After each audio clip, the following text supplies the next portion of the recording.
कुरूप कौन? एक स्कूल की छठी कक्षा में एक दिन टीचर पर्यायवाची पढ़ा रही थी।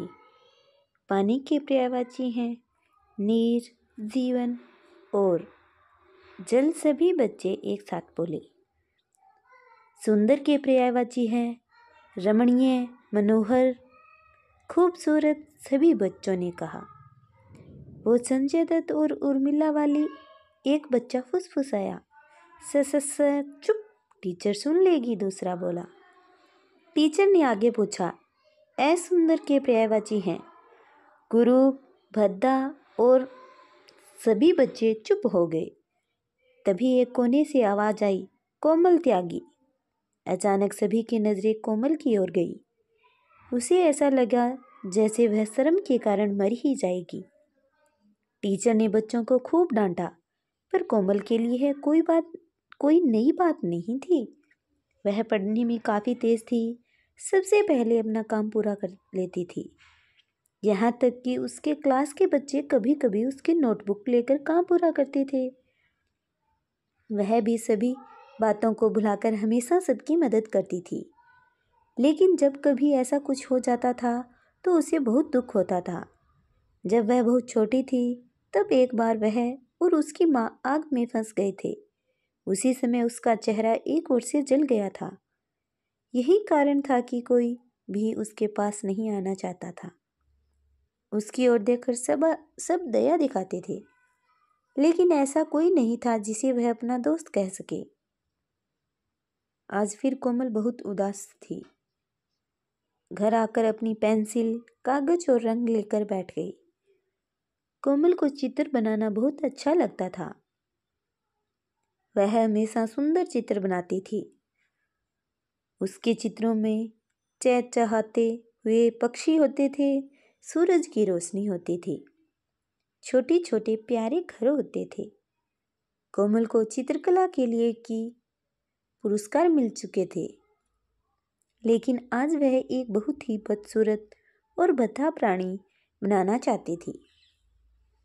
ऐसा एक जीव जो कि उससे ज़्यादा कुरूप हो। और फिर उसने एक चित्र बनाया, एक ऐसा जीव का चित्र जिसका शरीर मगरमच्छ का सा, सर उल्लू का था और पैर गिद्ध के थे, नुकीले नाखून थे और बड़े बड़े डरावने पंख थे। उसने इसे नाम दिया कुरूप। वह चित्र को अपने बिस्तर के सामने वाली दीवार पर लगाकर सो गई। थोड़ी देर बाद वह चौंक कर उठी। उसने देखा सामने के चित्र से कुरूप गायब था। तभी उसने एक धीमी सी मीठी आवाज़ सुनी, कोमल, मैं यहाँ हूँ। उसने देखा सामने की खिड़की से कुरूप झांक रहा था। कोमल ने आश्चर्य से पूछा, तुम वहाँ क्या कर रहे हो? तुम्हें मुझको देखकर डर नहीं लगता? कुरूप ने पूछा। तब कोमल बोली, नहीं, मैं कैसे डर सकती हूँ, मैं तो खुद ही कितनी कुरूप हूँ। कुरूप बोला, मैं तुम्हें एक जगह ले जाना चाहता हूँ, तुम्हें वहाँ अच्छा लगेगा। लेकिन मैं कैसे जाऊँगी? मेरी पीठ पर बैठ जाओ। और कोमल कुरूप की पीठ पर बैठ गई। वे उड़कर एक सुंदर नदी के किनारे पहुँचे। वहाँ सब कुछ बहुत सुंदर था। ठंडी हवा चल रही थी, हरियाली थी, पक्षी चहचहा रहे थे। सब कुछ उसके सुंदर चित्रों जैसा ही था।